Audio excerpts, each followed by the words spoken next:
invited, and she consented, denying any maltreatment allegations. Everyone, including myself, turned to Sue, waiting for her response. She avoided eye contact and admitted in a subdued voice filled with shame that she had invited the men into the house, engaged in closeness activity with them, and wasn't maltreatmented. She acted of her own volition. The men seemed relieved to avoid maltreatment charges. Shortly after, 2 more police cars arrived, and they recorded everyone's names for their report. The senior officer then addressed me, suggesting that since my wife invited these men and they were all over 18 years old, there was little legal recourse. He recommended counseling or similar assistance, delivering the remark with disdainful glare towards my wife. I instructed the police to call a taxi and informed them that Mrs. Thomas would not be allowed back into the house. That evening, one of the men called a taxi after discovering their flat tires.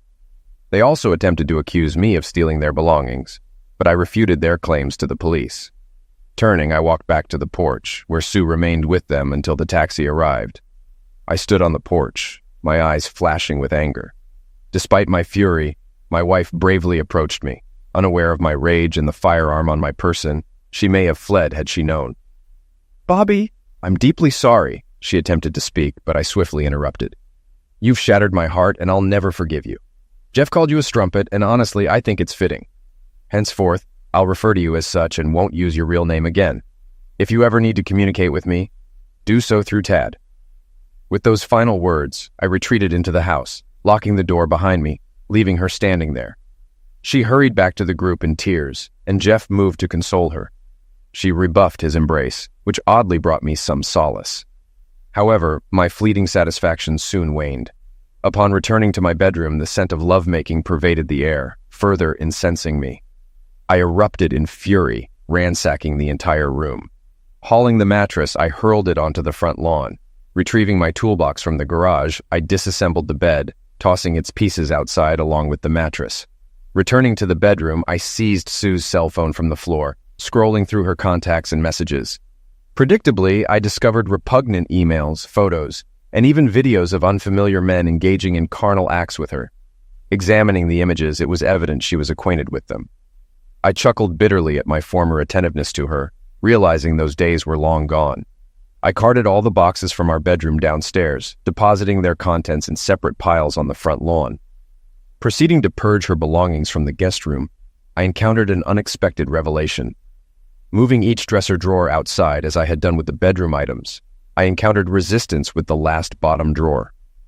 Fueled by anger, I forcefully yanked it, hearing a telltale crack.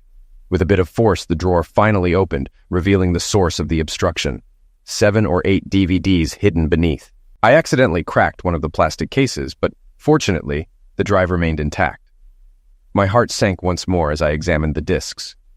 I didn't think I could feel any worse, yet I did. Descending the stairs, I scrutinized the titles on the discs, which only intensified my distress. Arriving in the living room, I arranged everything on shelves for closer inspection. The first disc depicted Sue with her close friend Sarah at Sarah's residence. Sue often assisted at Sarah's gatherings in Avon, typically held on Tuesdays and Thursdays.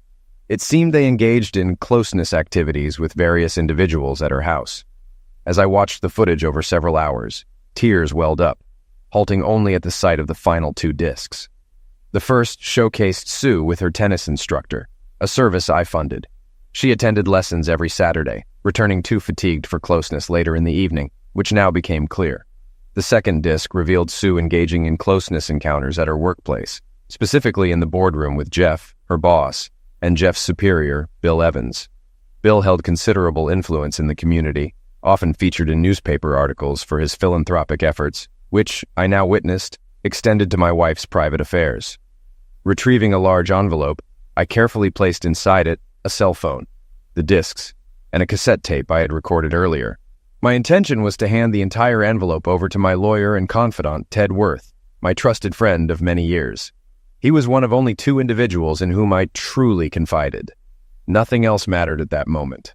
Glancing at Sue's computer on the desk, I powered it up and began duplicating every file, email, photo, and video onto external drives. It took approximately an hour to complete the process, after which I settled down to sift through my wife's digital archives. Among the videos were scenes reminiscent of those found on the CDs I had discovered. Additionally, I stumbled upon explicit images typically associated with adult websites.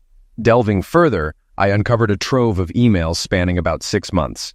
Despite her attempts to conceal them under misleading file names, I unearthed correspondence between her, Jeff, and several other men, as well as exchanges with Sarah. Just last week, I had dismissed them until one nearly devastated me. The thought of using my weapon crossed my mind, but I realized she wasn't worth it. I had to remain strong. The only email that affected me this deeply was from Sue to Sarah. Sarah questioned why she hadn't left me to be single again and asked Sue to detail her ideal future husband. Here's how she responded. Sarah, I have no interest in him anymore. Bobby is faithful but foolish. I fear he'll soon uncover my secret lifestyle. He's not entirely clueless, but love blinds him. Lately, he's been gaining weight, and his expanding belly is off-putting. Comparing him to other men, he's lacking. I also detest beards and mustaches, which make him appear somewhat repulsive. I once loved him deeply, but the excitement of recent years is too enticing to give up. His lawyer best friend could pose problems if he gets involved.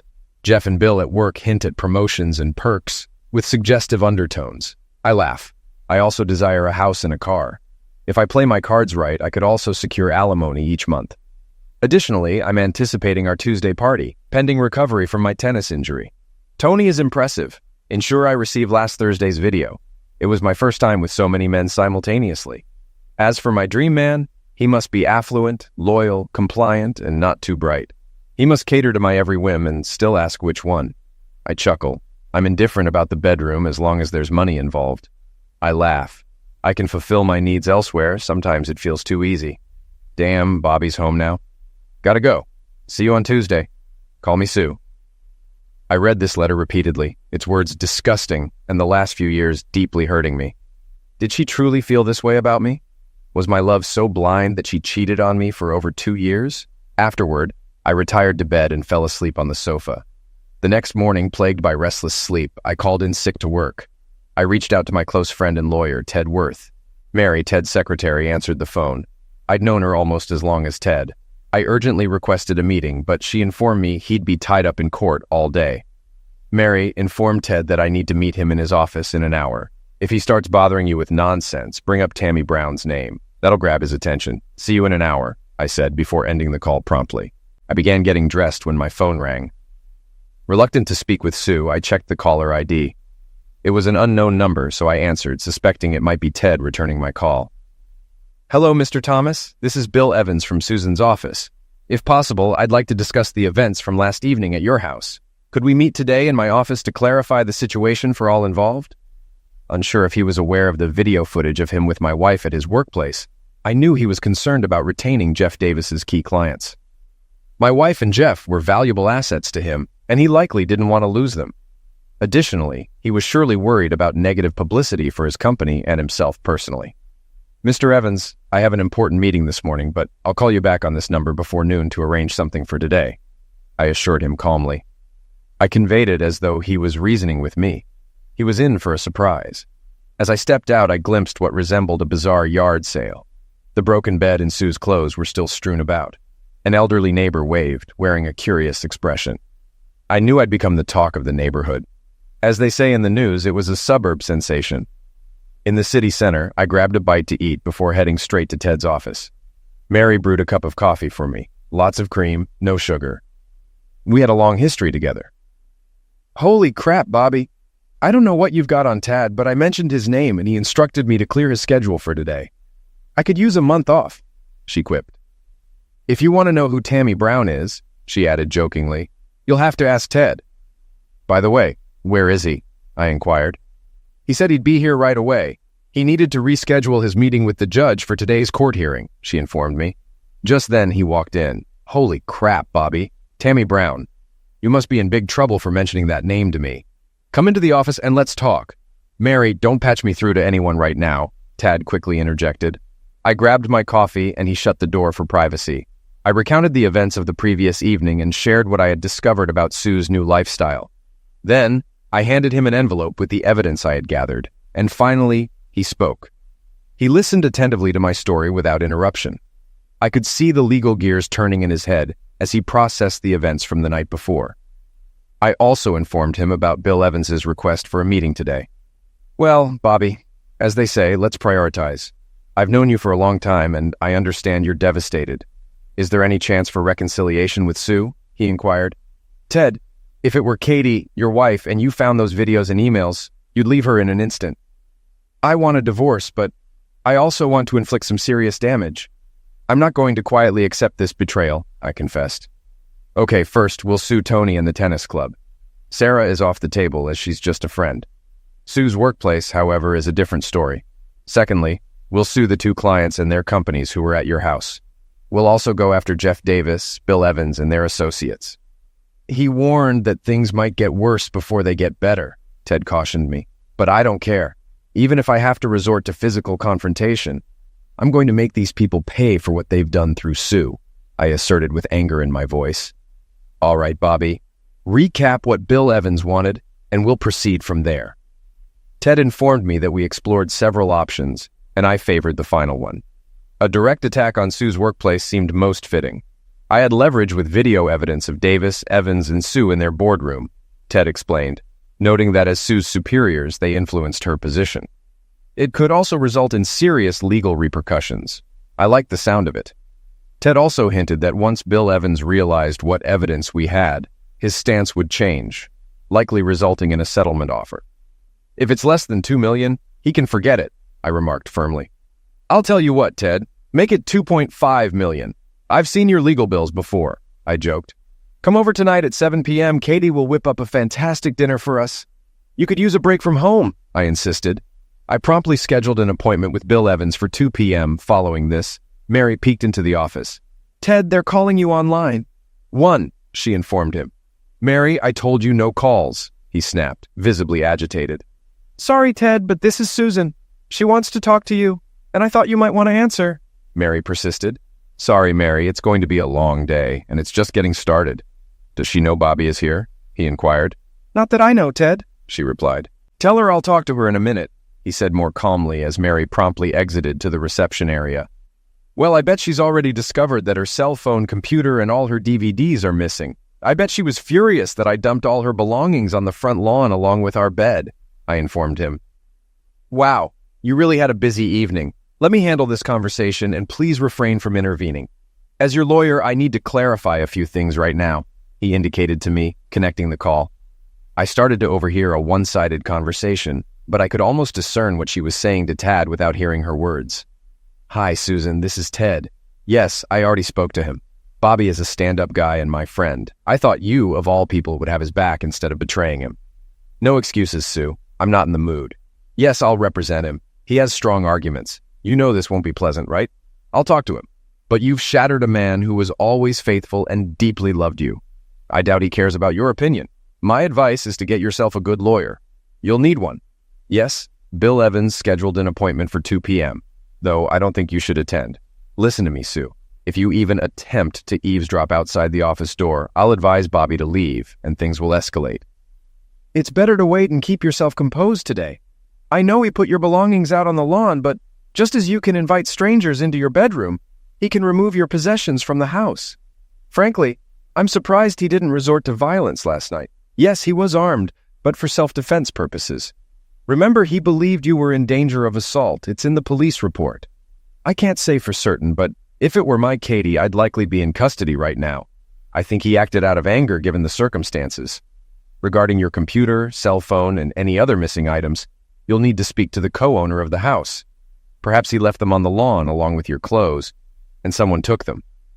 I've handled all the escrow paperwork for the house, and you both have equal rights. How you exercise these rights is up to each of you.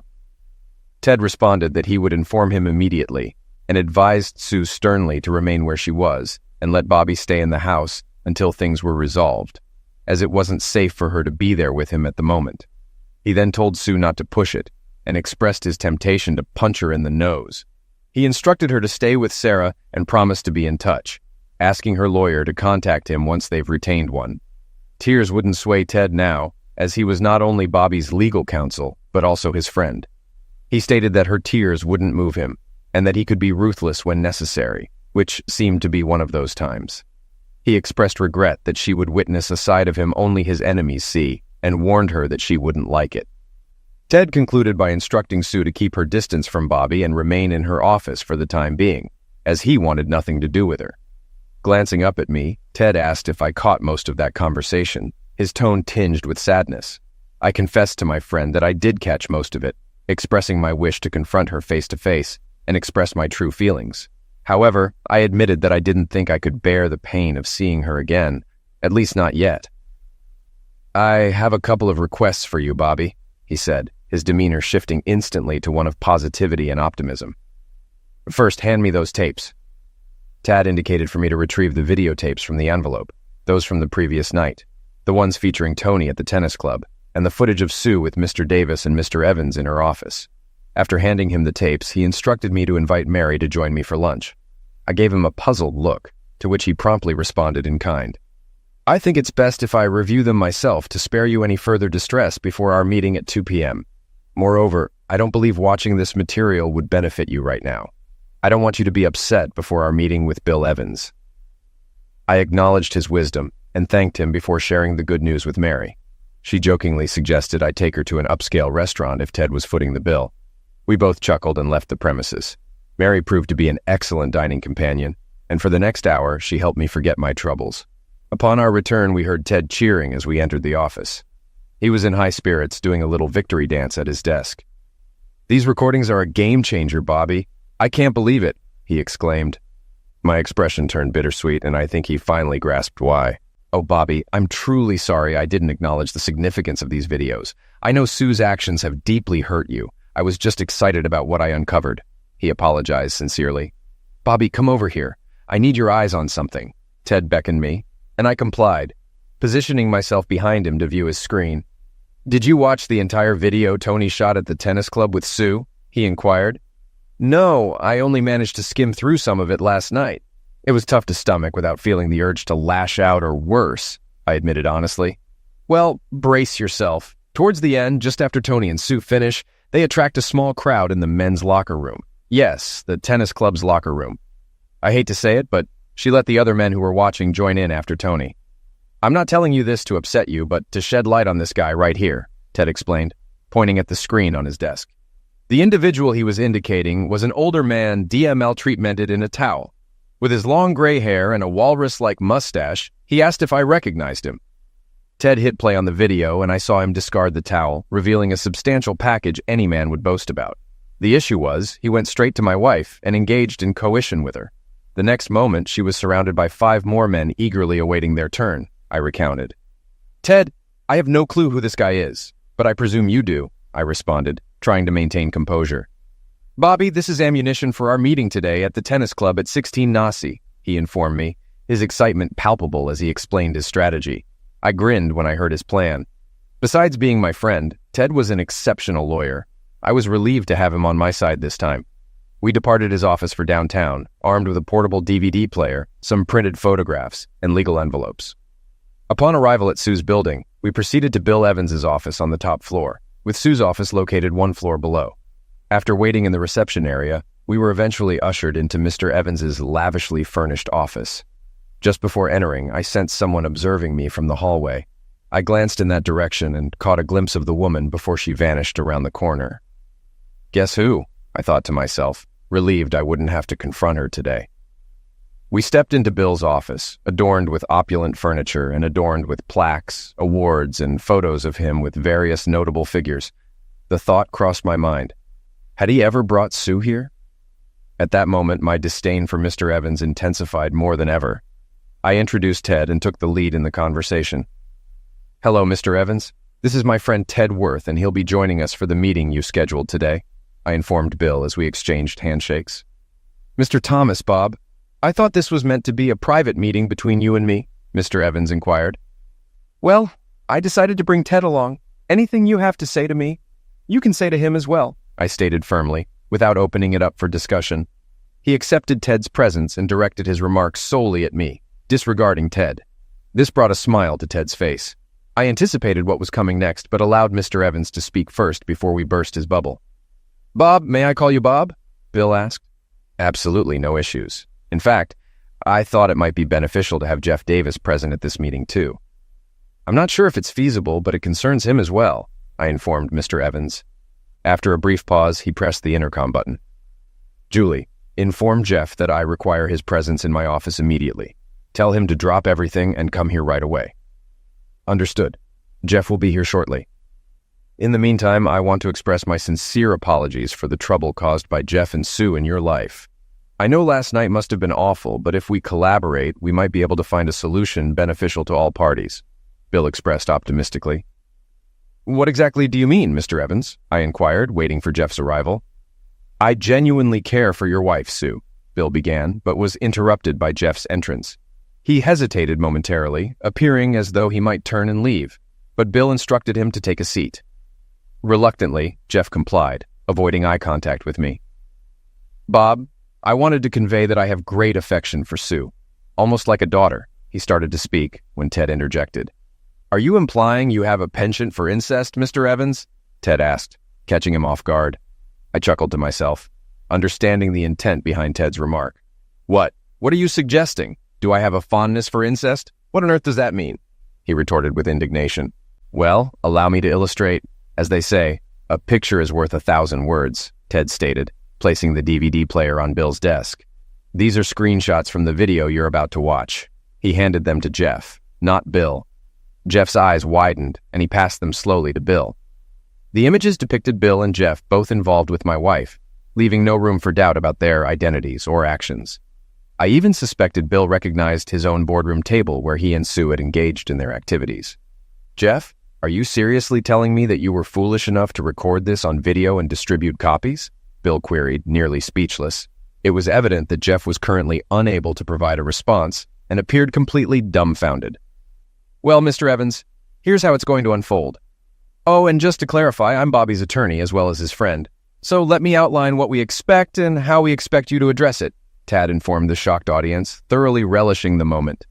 Firstly, Sue retains her position without question. Bobby believes she'll require employment, and she seems to fit in quite well with everyone here. He directed this statement to Bill, accompanied by a subtle wink. Secondly, Mr. Davis is no longer part of the equation here. Sue stays, and he exits, Tad declared to Bill, gesturing towards the flabbergasted Jeff. Thirdly, we expect you to present us with a monetary offer that respects our intelligence. We'll entertain your initial proposal and provide a yes or no response within 5 business days. We anticipate taking legal action within 2 months, possibly sooner if necessary. Before they could interject, Tad initiated the video playback, swiveling the screen for Bill's viewing. It depicted both men engaging in carnal acts with my wife repetitively in their boardroom. Jeff didn't need to watch, given his involvement in the video recording. Bill simply observed with his mouth agape. I could sense his mind working overtime, contemplating how to salvage his business, reputation, family life, and, most importantly, finances. I knew action would be imminent. Jeff, after these gentlemen depart today, we'll need to have a serious discussion about your future employment here. I'll consult with my legal counsel to negotiate a settlement that satisfies you to some extent. You both comprehend the potential repercussions for our business if this information were to surface prematurely, Bill mused aloud. Don't fret, Mr. Evans. We'll maintain your confidentiality until we receive a serious proposal from you. However, I wouldn't rush to terminate Mr. Davis's employment just yet. He may possess additional copies of the video, providing him with leverage. If we fail to act, you and Mr. Davis can address this matter independently. Oh, and just so you're aware, both of you could face legal consequences for engaging in relations with an employee, directly impacting your employment status and prospects, Tad cautioned them. As we both rose to depart, Tad reclaimed the DVD player and the photographs we had brought along. We exited just as Bill and Jeff seemed poised for a private discussion. I approached Tad with a query, but he gestured for silence until we were outside. I hadn't noticed my wife lurking around the corner, attempting to eavesdrop on our conversation, but Tad had. The last thing I heard was Mr. Evans barking into Julie's intercom. Get Sue Thomas here immediately. I grinned, anticipating an intriguing encounter. Bill would soon discover that I had discovered his DVD in our home. Once outside, I inquired why he had given Jeff an escape route by suggesting he use his own videotape against Bill. Divide and conquer, as they say, Ted explained. It's better if they don't act as a united front, but rather each for themselves. That way, if Bill makes a half-hearted offer to us, we can play them against each other. Tad also noted wisely that Jeff and Bill have families and attend church, despite their behavior depicted in the videotapes. They're not keen on rocking the familial boat at present. As I departed the building, I realized it would now be remembered as the site where my wife betrayed me, rather than the esteemed workplace she once inhabited. It saddened me to think about. Ted's words snapped me back to reality. All right, let's grab a beer before our next rendezvous at the tennis club at 4 p.m. We could both use a drink right now, and there's something I need to discuss with you, though I'm not quite sure how yet, Ted mentioned as we drove across town toward the tennis club. We stopped at a quaint bar restaurant adjacent to the tennis club. Ted ordered 2 beers and began speaking to me. Bobby, I believe Bill Evans will extend an offer, but likely for just under $1 million. I'm familiar with his legal team from another case, and they're quite adept. He's also a realist. I'll call him tomorrow and convey that a lowball offer won't bode well for his client's business or personal life. I'll propose around $3 million or suggest we abandon negotiations altogether, he disclosed. Furthermore, I need to ascertain if, in the event the offer is rejected, I have your authorization to cast Susan in an unfavorable light. I won't hold back for anything. My duty as your legal representative is to pursue what ensures victory in court, even if it entails painting an unflattering portrait of her. It might get ugly and highly publicized. I'll utilize every legal means at my disposal to secure our case. You might not appreciate all the potentially damning revelations about Sue, your marriage, and even your carnal life that could surface. I'm not sure if you've considered this aspect, Ted added at the 11th hour. I expressed that I had given serious consideration to the matter and believed I possessed more integrity than they gave me credit for. I mentioned that if necessary, I was willing to proceed, but I preferred to explore the financial offer route first, which I hinted at to Ted. Ted agreed and suggested starting by evaluating what Bill had to offer. He assured me that if Bill's offer was unsatisfactory, he would handle all the necessary paperwork promptly. Additionally, he mentioned leveraging his newspaper contacts and friends at 3 local news stations. He said they would be willing to obtain footage or images, even if they needed to censor the explicit content with blue bars, as they say in sitcoms. Ted, you've consistently been there for me, and I trust your judgment. I just wish this whole mess never happened. Being an oblivious husband was more enjoyable than being publicly humiliated by a cheating wife. Nevertheless, you have my authorization to take whatever actions are necessary.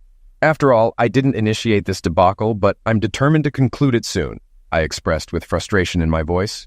Understood, Bobby. No problem. Now, let's discuss the material for our next meeting. This guy, Mr. Harry Rydell, is the owner of the Ace Tennis Club. This is the guy I pointed out in the video in my office. He's indicated that he'll likely adopt a laissez-faire attitude, asserting that adults will be adults and he won't intervene. Even Tony's tennis coach might be dismissed for appearance's sake, only to be rehired later. Tony's quite popular at the club, particularly among female members. Keep in mind, Bobby, that while men primarily pay club dues, women are also stakeholders. This dynamic will be pivotal in your interaction with Mr. Rydell, he briefed me on the situation. We arrived just in time, and it was evident that Mr. Rydell and Thad didn't see eye to eye. Their animosity was palpable from the outset, Mr. Rydell told Thad bluntly, signaling the meeting's conclusion. Mr. Rydell, this is Bob Thomas, he said, nodding in my direction, and his wife is a member of your club. It has come to our attention that Tony Simba, your tennis instructor, was having an affair with Mr. Thomas's wife. We want to know what you plan to do about this, Tad finished. He waited for Rydell to speak, but even I knew that he would take everything upon himself, and in a few words, send Thad to hell. Listen, what 2 consenting adults do behind closed doors in their own time is none of my business, Harry Rydell informed us. And as for you, Mr. Thomas, if you can't satisfy your wife in the bedroom, don't come crying to me and blaming me if she strays. There are plenty of unhappy spouses who frequent the Ace Tennis Club. Some keep returning for the personalized attention my staff provides them, if you catch my drift, Harry said, winking at me. I felt the urge to lash out at him, but Ted restrained my wrist and quietly advised me to stay composed and follow his lead. You see, Harry, you're assuming this occurred outside the club without the owner's knowledge and consent. It's presumptuous of you to make such assumptions, Ted confronted him, pulling out a DVD player and placing it on his desk. Ted pressed play, directing the screen towards Harry. It was evident from his reaction that he didn't like what he saw in the video footage. Before Harry could respond, Thad interjected, Harry, you, with full awareness and with your colleague's complicity, took advantage of a paying member of your club. Mrs. Susan Thomas, a married woman whose dues were paid by Mr. Thomas, is now a dissatisfied customer, Thad informed the silent Mr. Rydell. When this information surfaces, every dues-paying man will want to know if his wife is engaging in similar activities while he foots the bill. I'll have to subpoena everyone present in the locker room that day. Married men may not be pleased with you about this, Ted added, adopting an almost storytelling tone. Furthermore, there's the issue of reasonable expectation of privacy when filming in the locker room. Harry, once I'm through with you, your club won't retain its community reputation, and your bank account may suffer as well, Ted asserted for added persuasion. So here's what we're after. A substantial offer from you and prompt action. Doing so could spare you considerable inconvenience and financial loss, Ted concluded, as we observed Harry Rydell weighing his options. Ted, you're still a real piece of work, but I can't argue with your reasoning. I'll contact you tomorrow with my offer. If I comply, all tapes will be returned to me and remain confidential. I'll also willingly terminate Tony's employment. Now, if that's all you legal extortionists came for, get the hell out. Harry Rydell dismissed us, as Ted retrieved the DVD player with a grin and powered it off. Oh, and say hi to Tito Martinez, Ted remarked to Harry before exiting the room. Go to hell, Worth, was all Harry could retort. Ted chuckled all the way back to the parking lot. That was quite the adventure. Now we wait for suggestions, Tad informed me as we headed to his house for a delightful homemade dinner. By week's end, Bill Evans had offered nearly $2.7 million to retain Sue as his employee. Jeff Davis, after naively handing over all his tapes to Bill Evans, found himself out of a job. Bill simply terminated him, leaving poor Jeff with little recourse. I went after the two fools who were with my wife the night I caught her with Jeff. They happened to be two of Jeff's major clients. Neither of them wanted any publicity, whether for their companies or themselves.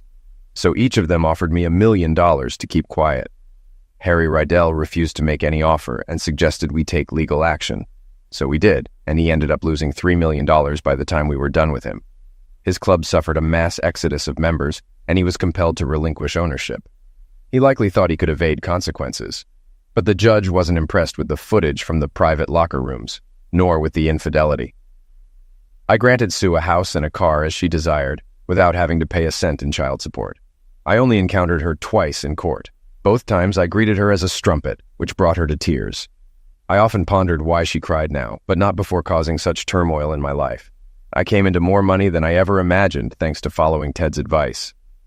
The pain still lingered, haunting me to this day. All the trials of that dreadful year rushed back in an instant. I hadn't realized anyone was addressing me until I snapped out of my flashback and heard the restaurant manager inquiring if everything was all right. Unsure how long I had stood there lost in thought, I shook my head to clear it and returned to the present. Apologies, just reminiscing about an old issue once I saw the group I came to meet.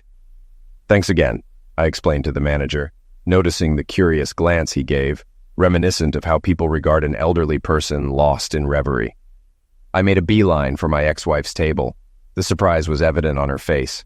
When last we were together, I was overweight, with long hair and a beard, nursing an old knee injury from baseball. That was my excuse then, but truthfully, I had settled into a complacent life with her. Now I sported a shorter haircut, was trim from regular workouts, and had my knee repaired thanks to the money from Jeff and Bill's company. My suits were now upscale, and I made an effort to present well in public. I opted to speak up first. You look fantastic today, Strumpet. Almost forgot how stunning you could be, I remarked, intentionally provoking a reaction. I knew exactly how to push her buttons. My name is Susan, Bobby. Why can't you address me by my name? She retorted, clearly irritated. I didn't label you Strumpet. You know who did? I simply find it fitting. I warned you 3 years ago that you shattered my heart, and I'll always remember you by that title, I explained, as the man beside her began to object and rise from his seat. But Sue urged him to remain calm. Tears welled up, smudging her makeup. Her boyfriend interjected, Go freshen up, Sue, and fix your face. I'll handle this idiot for you.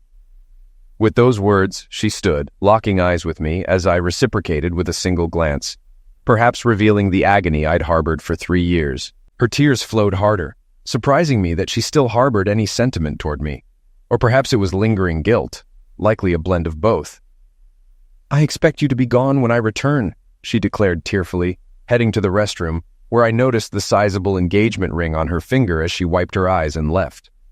You must be Bob Thomas, Sue's ex-husband, he queried with disdain in his tone. Indeed, and you must be the new man she's been dreaming of, I retorted, sensing his indignation. I'm Sue's CFO, and if I were you, I'd refrain from using that term, he cautioned, though his reluctance to cause a scene was evident. I only sought to converse with you privately. I have 3 inquiries, then I'll vanish from your life forever, I informed him, noting his quizzical expression. I've been in your shoes before, and I don't want anyone else to endure my fate. I suppose the strumpet painted me as a lousy husband, abusive or neglectful, or a womanizer, I remarked, knowing precisely what she'd conveyed to him. But I'm not here to salvage my reputation in your eyes. Honestly, I doubt it'd serve any purpose. First off, does Sarah still host her Avon gatherings at her place on Tuesdays and Thursdays? I inquired.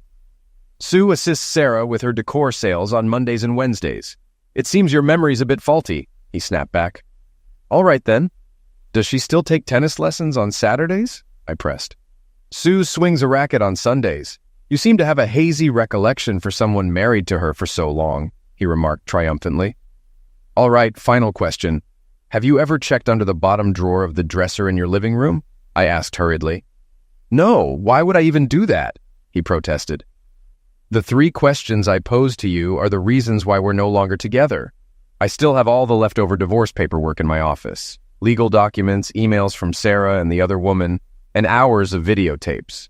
I've carried these with me for the past 3 years, so I thought you should have them, I explained, retrieving a worn and folded piece of paper from my wallet. This is what the other woman wrote to Sarah when she inquired about how to get rid of me before I discovered her infidelity. After reading that letter, I realized I didn't know her at all and probably still don't. But it all revolves around you, I stated, handing him the paper. However, I knew Sue very well and understood her compulsive habits. She always followed the same routine meticulously, sometimes driving me crazy. I also had a feeling that even with a new man, she'd stick to her old ways, I elaborated. He seemed hesitant to accept the paper, but curiosity seemed to win out. He reached over and opened the email.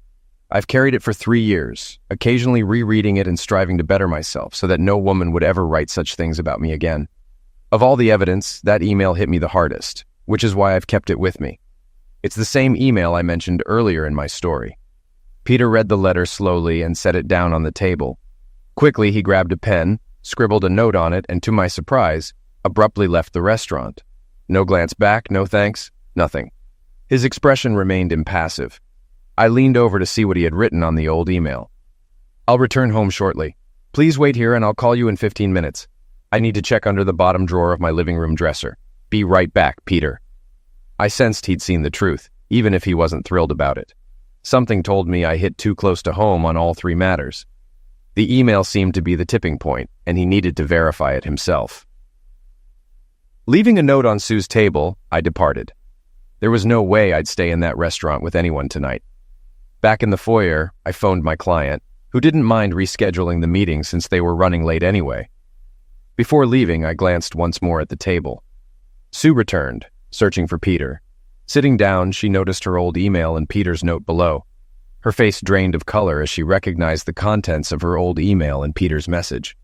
The last time I saw my wife, she was sobbing so intensely that the entire restaurant turned to look. I felt a pang of pity, but at the same time I was indifferent. That was the final encounter with her. I still wonder if Peter found something under the dresser drawer. Sue's tears indicated he might have.